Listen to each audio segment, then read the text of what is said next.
Safe Place for Science est un dispositif d'asile scientifique qui concerne les chercheurs travaillant dans des laboratoires américains et qui ont été empêchés dans leur recherche, dans leur liberté académique par l'administration américaine aux États-Unis.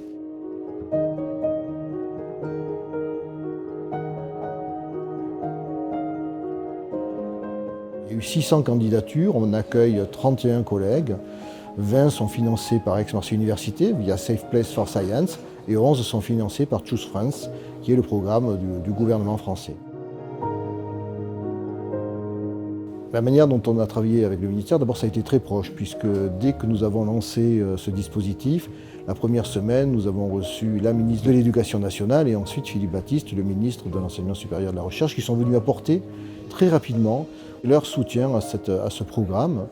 Ensuite, nous travaillons ensemble sur la définition des profils, la manière dont ils sont sélectionnés. Je pense que c'est quelque chose qui va marquer les décennies à venir par rapport à la capacité de notre pays à respecter les libertés académiques.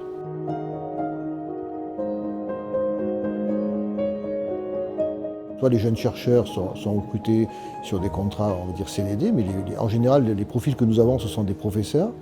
On a des professeurs qui ont à peu près 50 ans, qui sont déjà établis, renommés, donc ça va amener beaucoup de choses à notre établissement. Mais c'est aussi des contrats qui vont être donnés sur 3 ans. Voilà. Et ensuite, nous verrons comment les pérenniser. Certains repartiront, d'autres arriveront, d'autres resteront.